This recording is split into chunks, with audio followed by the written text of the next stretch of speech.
He invited the maid's daughter to play one game for fun. By move 12, he realized she wasn't just playing, she was planning. It started with rain. Not just any rain, though. The kind that taps on the windows like it's got something to say. The kind that slows everything down. And on that afternoon in Westport, Connecticut, it was pouring.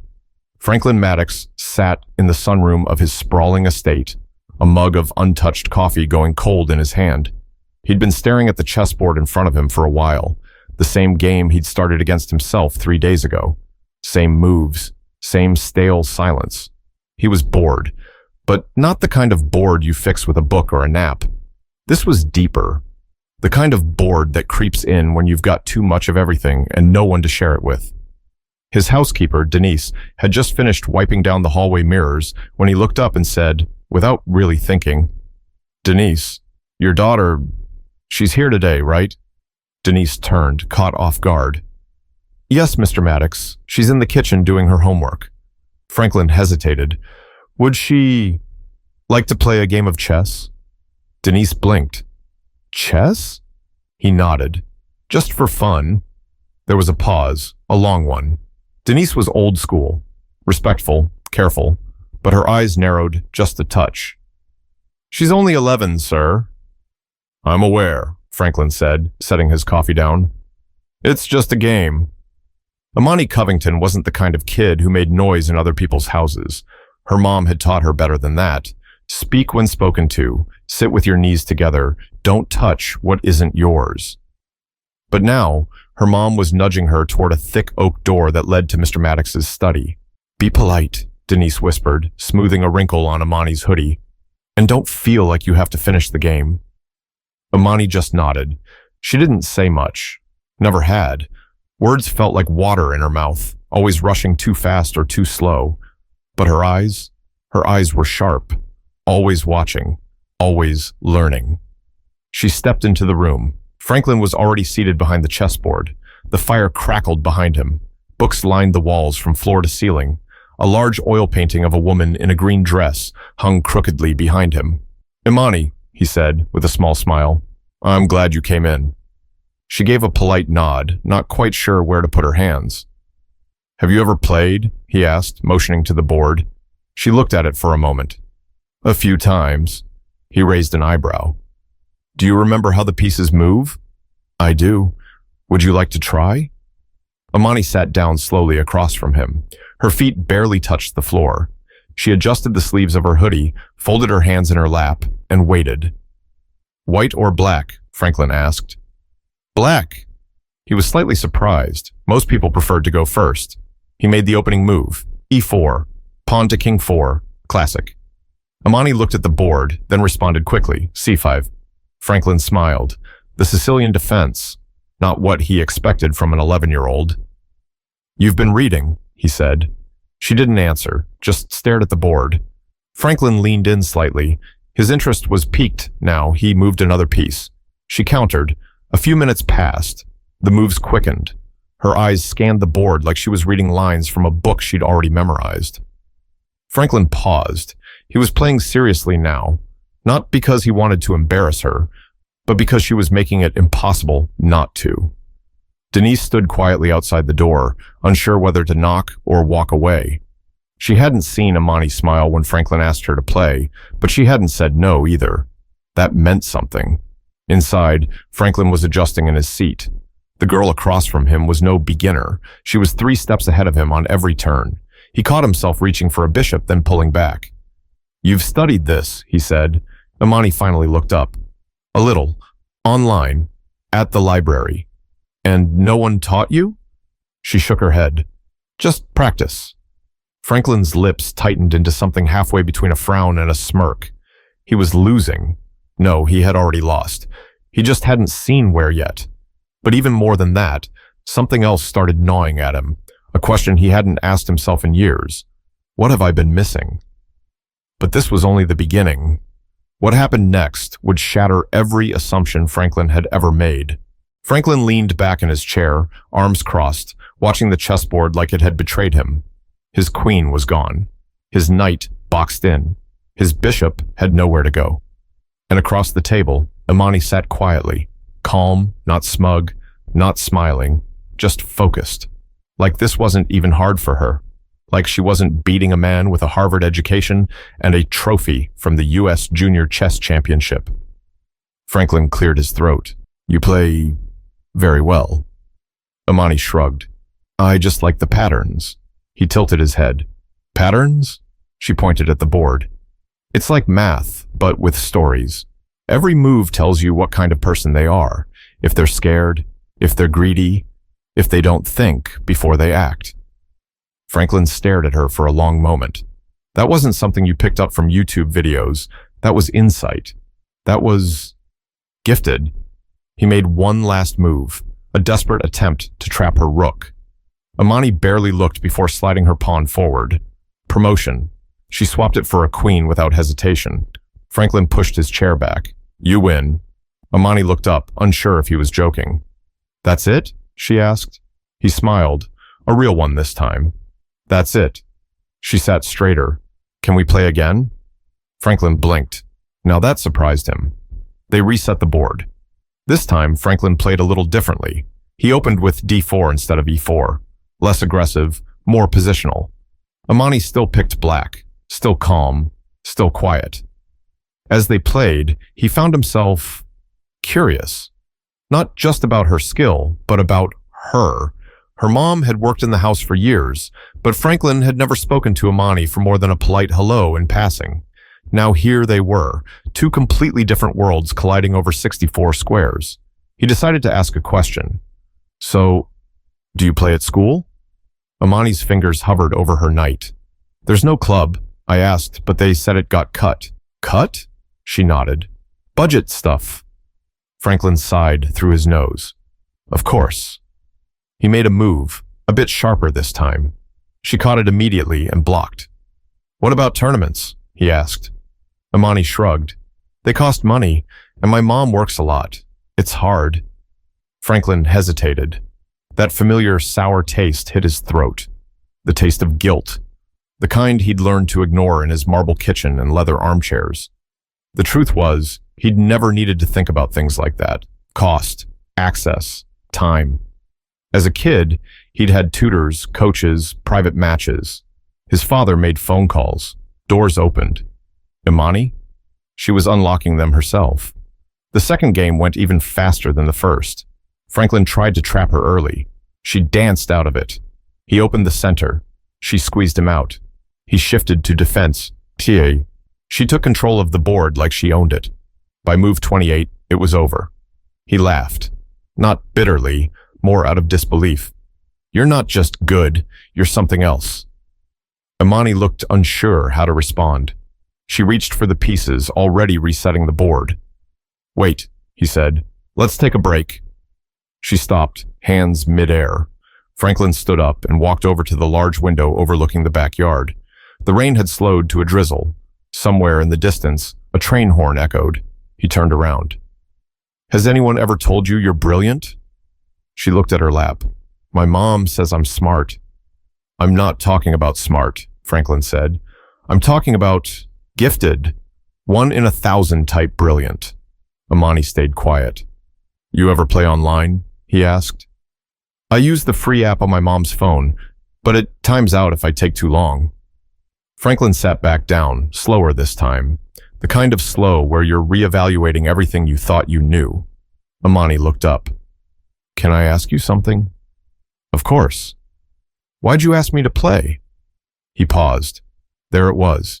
He thought about lying, saying he wanted company or that he saw her reading and figured she might be interested. But he didn't. He told the truth. I was bored, he said, and I didn't expect much. I'm sorry for that. She nodded once. It's okay. Most people don't. That hit him harder than he expected, but Franklin didn't know yet. This wasn't just about chess anymore. It was about everything he'd chosen not to see. Franklin couldn't sleep that night. It wasn't the rain, or the wind rattling the gutters, or the usual insomnia that came with being alone in a house too big for one person. It was that 11-year-old girl, quiet, serious, methodical, moving across the chessboard like she'd been born with the game stitched into her brain. He pulled out his laptop around midnight. sat in his study, the fire long dead. He opened a blank document and typed, Imani Covington, chess prodigy. Then he deleted it. It sounded ridiculous, but still he had to know. He started digging, not about her, not yet, about chess, child geniuses, grandmasters under age 12, tactics, patterns, analytics. He looked at online matches, clicked through playbacks and videos. And then he opened up a chess engine, recreated the exact moves from their second match, and ran the analysis. The computer rated her play at nearly expert level. He blinked, double-checked, ran it again. Same result. 11 years old, no coach, no formal training, and playing like someone twice her age who had both. The next morning, Franklin was waiting in the kitchen when Denise arrived. She jumped a little. Mr. Maddox, everything all right? Is Ammani with you? Denise looked cautious. Yes, she's doing schoolwork in the car. He gave a small nod. I'd like to talk with both of you, when you're free. Denise's face tightened. Did she do something wrong? No, not at all, just, please. An hour later, the three of them sat at the long dining table. Franklin hadn't used that room for guests in years. Dust clung to the corners of the table runner. The chandelier flickered like it didn't quite believe it was being turned on in daylight. Ammani looked uncomfortable. Her fingers tapped quietly under the table. Franklin cleared his throat. I watched the replay of our second game last night. Ammani blinked. You recorded it? He shook his head. No, I remembered the moves. I entered them into a computer. It analyzes play strength. Denise looked confused. You mean like how good someone plays? Yes. And? He turned to Ammani. The computer thinks you play like someone in the 95th percentile of all online players, not just your age. Everyone. Ammani's mouth opened slightly, but she didn't say anything. Franklin continued, That's not normal, Ammani. That's exceptional. Most people don't even understand those patterns until their late teens, maybe longer. Denise sat back in her chair, arms folded. I didn't know that, Ammani said quietly. Franklin smiled. I believe you. He turned to Denise. Has anyone ever tested her? Denise's eyes narrowed slightly. Tested? I mean for gifted programs, IQ, talent development. Denise cut him off. We had her tested once, when she was 6, at school. They said she was bright, that's all. Nothing special. Ammani looked down. They missed it, Franklin said softly. I don't need a test, Ammani said suddenly, her voice stronger now. I just want to play, that's all. Franklin leaned forward. You can do more than just play. You could compete. You could be ranked. Denise raised a hand. Mr. Maddox, with all due respect, we can't afford any of that. Tournaments, travel, coaching. We've looked. It's expensive. I know, he said. I also know it doesn't have to be impossible. Ammani looked up. Why do you care? Franklin took a breath.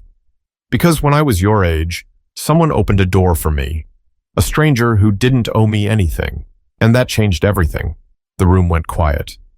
I'm not asking to change your life, he added, but I'd like to offer a few lessons, help you train, if that's something you'd want.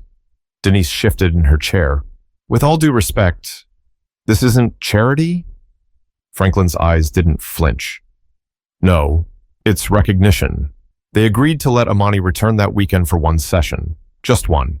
No promises, no commitments. She showed up in sneakers, a backpack, and with 3 chess books in hand. One of them was missing the cover. She'd checked it out from the library 6 times in a row, just to keep it longer.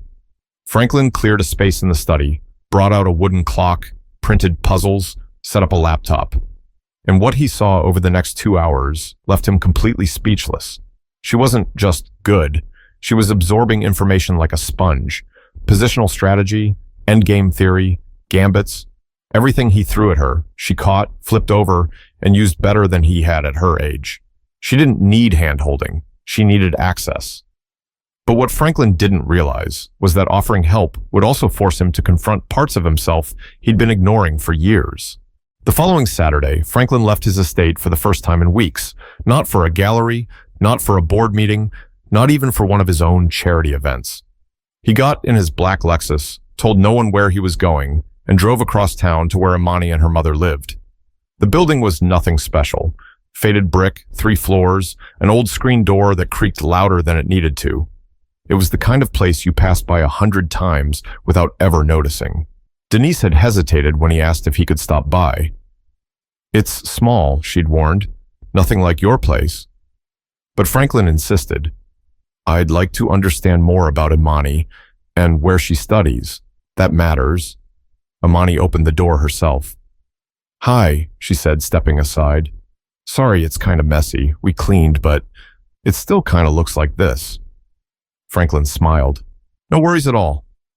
The living room was tight, just enough space for a couch, a small table, and a shelf crammed with old books and school folders. A second-hand laptop sat on the armrest with a cracked corner. Next to it was a box of broken chess pieces, some taped, some unmatched, some clearly from different sets. He looked at it and raised an eyebrow. "You practice with those?" "Yeah," Ammani said, sitting cross-legged on the floor. "As long as the board's full, it doesn't matter if the bishop's blue and the rook is wooden." Franklin didn't know what to say to that. He looked around. The walls were covered in paper. Hand-drawn chess puzzles, math worksheets, quotes scribbled in pen. One said, "It's not about who you are, it's about what you see." Another, "Plan 5 moves ahead, always." He recognized one quote. It was his. He said it once, years ago, in an interview when he'd won a major tech award. He hadn't thought about it since. Somehow, Imani had found it and written it down. In the kitchen, Denise poured them each a glass of water. She didn't offer food. There wasn't much in the fridge, just some eggs, a bag of apples, and a loaf of bread.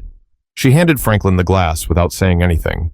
"I want you to know," Franklin said, "that I respect what you've done for your daughter." Denise folded a dish towel in her hands, eyes still low. "I didn't expect you to come here," she said. "Most folks wouldn't." Franklin leaned against the counter. "I used to think hard work was the only ingredient for success. Just work hard and doors will open. But now I see that's not always true." Denise looked at him, not with anger, but with something heavier. "You're right. Sometimes we work twice as hard just to be seen." Franklin nodded. She should be seen. Later, in the cramped bedroom she shared with her mom, Ammani pulled out a notebook and showed Franklin her self-made training schedule. Monday, tactical puzzles. Tuesday, endgame drills. Wednesday, famous games analysis. No one told her to do it. She just figured it made sense. "I don't always understand what the grandmasters are doing," she said, flipping to a page full of chess notation. "But I copy the moves, and then I try to guess why." Franklin watched her as she spoke. This wasn't some cute hobby. This was obsession, purpose, a fire no one had lit for her. She'd struck the match on her own. "You know," he said, "when I was your age, I thought success meant beating everyone else. Now I think it means helping someone else win too." She didn't say anything, but she looked up and held his gaze for a full 3 seconds before going back to her notes. That night, back at his house, Franklin walked past his trophy shelf. Dozens of shiny plaques, framed articles, old newspaper clippings. They all looked small now, like echoes. He walked to his home office and pulled out an old email chain from a friend who ran a youth chess foundation in Providence. He started typing. Subject, possible candidate, unusual case, brilliant potential. He didn't know what would come of it yet, but he knew what couldn't happen. Nothing. Because nothing meant Imani would keep playing on cracked pawns and uneven boards while the world ignored her. But the more Franklin tried to help, the more he'd be forced to confront how easily good intentions could crash into real-life barriers. Franklin stood in front of the fireplace, gripping a tumbler of iced water like it had answers. Outside, the sky was gray again, as if Connecticut had forgotten what sunlight looked like. He'd spent the last week making phone calls, real ones. Not assistants, not email threads. Him, Franklin Maddox. But the responses had been complicated. "She's very young. Without any formal rating, it's hard to place her. We'd need verification. We're not sure where she'd fit in." He rubbed the side of his jaw, annoyed but not surprised. He'd worked with enough systems in his life to know they weren't built to catch the ones who slipped through. And Ammani, she was slipping through with every passing day. Later that evening, during another training session at his home, he noticed something different in her play. She was distracted, slower, not worse, just off. He paused the game and set his queen down gently. Everything okay? She nodded too fast. Yeah, I'm just tired. You sure? Another nod. Franklin leaned forward. Imani, you don't have to pretend. She looked down, then muttered, We got a notice. From the landlord. Rent's going up again. Mom said we might have to move. Farther out. She's looking for another job. Franklin's throat tightened. Will that mess with your school? He asked. She nodded again, smaller this time. And the library. He stared at the board, every square suddenly feeling heavy. He wanted to fix it, throw money at it, pay off their rent for a year. 2, 10. But he also knew what Denise had said before. This isn't charity. He had to do this right, carefully, with respect, not like some rich savior dropping in from his mansion. The next morning, Franklin called Denise directly. I'd like to cover private coaching for Ammani, he said plainly. She was quiet on the line. That sounds expensive. I'll handle it. It's not a gift. It's an investment. In her. In the future. I believe in her, strongly. Denise didn't say no, but she didn't say yes either. Let me think on it, she said. The week stretched on. Ammani kept coming to lessons, but she was quieter now. Something in her had pulled back, not from the game, from him. Franklin felt it like a cold breeze through a cracked window. So he tried again, gently. Can I ask you something?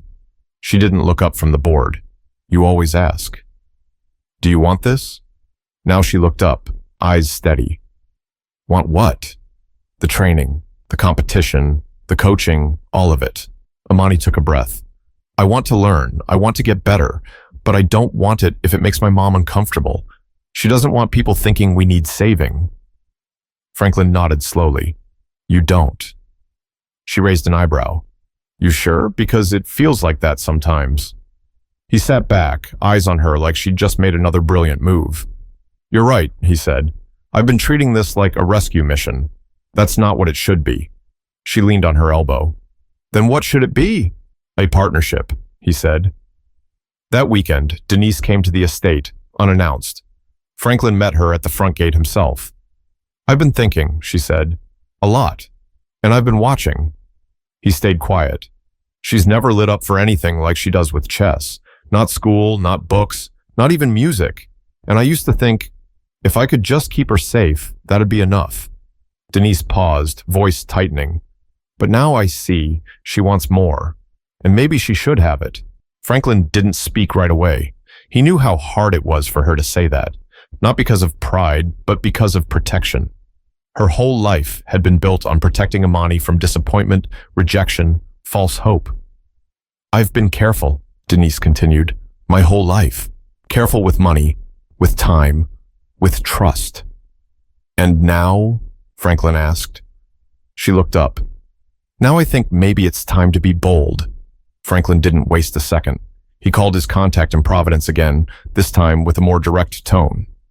I want her enrolled in the spring invitational. I'll sponsor it myself if I have to. And this time, they said yes. Ammani was going to play, but with opportunity came pressure, and Franklin knew all too well what that pressure could do to someone so young. But what neither of them expected was how the world would respond when a quiet girl from a quiet building walked into a room full of pedigrees and prodigies. The spring invitational was held at Brown University. Long wooden tables lined the hall, each one set with a chessboard, a digital clock, and stiff folding chairs that never got any more comfortable, no matter how important the event. Ammani sat at board 14. She was the youngest in her section by at least 4 years, the only black girl in the entire row, and the only one wearing beat-up sneakers and a hoodie with a safety pin in the pocket. Franklin sat quietly in the back, wearing a charcoal suit and trying not to look like he'd flown in a private car just to be there. From his seat, he watched her scan the room. No fidgeting, no phone, just eyes, calm and clear, taking everything in. When the official gave the signal, she reached for her clock, pressed it, and made her first move, E4. Her first match lasted 19 minutes. Win. Second match, 31. Win. Third was tougher. Her opponent played fast, aggressive, a 17-year-old with private coaching since he was 8. But Ammani stayed patient, forced a mistake, then converted. Win. The fourth match was a draw, a calculated one. She recognized the stalemate 6 moves out and played for position instead of glory. Franklin smiled. Smart girl. By the end of the day, she'd gone undefeated. 3 wins, 1 draw. People were starting to whisper. Who was she? Where did she come from? Who's backing her? A few approached Franklin. Where does she train? Who's her coach? What program is she from? He didn't have the usual answers. He just said, she studies hard. And that was the truth. After the final round, Imani walked straight to Franklin and handed him her scorecard. She didn't smile, but her eyes sparkled in a way he hadn't seen before. I messed up move 22 in the 3rd game, she said. But he didn't catch it. Franklin chuckled. You still won. I know, but I won ugly. That made him laugh harder. That's better than losing pretty. That night, while the hall emptied and the sun dipped behind campus buildings, a woman approached Franklin with a firm handshake and an even firmer tone. Her name was Adrienne Holmes, director of a private prep academy in Massachusetts with a nationally ranked chess program. We'd like to offer her a spot, she said. Full scholarship, room and board. Immediate enrollment if she qualifies. Franklin's face didn't change, but something in his chest shifted. She's only 11. Adrienne nodded. We've made exceptions before, and frankly, we'd be fools to let this one go. He nodded. You'd have to speak with her mother. I will, Adrienne said, but I wanted you to hear it first. I can tell you care about her. That matters. Franklin drove Ammani and Denise back to their apartment the next morning. The car was quiet. Everyone was thinking. In the parking lot, before they stepped out, Franklin said softly, There's an offer. A real one. Full scholarship. Boarding school. It's a good school, Denise. Top tier.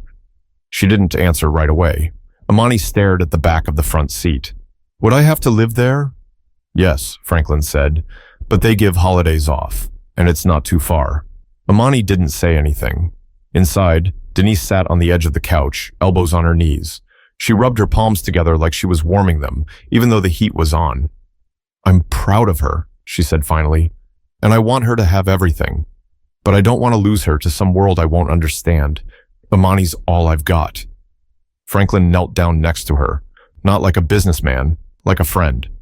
She'll always be yours, but if she stays hidden here, the world won't ever know what she's capable of. You gave her this brilliance. Let it breathe. Denise looked over at her daughter. Do you want this, Ammani? The girl sat still for a long time, then nodded, slowly. I think I do, she said. I'm scared, but I want to try. The next 2 weeks were a blur of paperwork, interviews, placement tests, and packing. Ammani passed every evaluation with flying colors. On the morning she left, she hugged her mom tight and whispered, You still get to tell me what to do, just over the phone now. Denise laughed and wiped her eyes. You better believe it. As the car pulled away, Franklin caught Ammani looking out the window. Her fingers traced a square on the glass, just like a chessboard. She was already planning something. But while the offer gave Ammani a path forward, what it revealed about Franklin would change his life in a way he never expected. 3 months later, Franklin Maddox sat alone in his sunroom again, same chair, same chessboard, but everything felt different. The house was quieter than usual, not just silent, but still. He hadn't seen Ammani since the day she left for school. She'd called a few times, mostly short updates. I beat my coach today. They moved me up to the high school section. I got an A in physics. But Franklin missed her presence. That calm focus. The way she tilted her head when she saw something others didn't. The way her fingers danced across a board like she was conducting music no one else could hear. That absence made space for something else.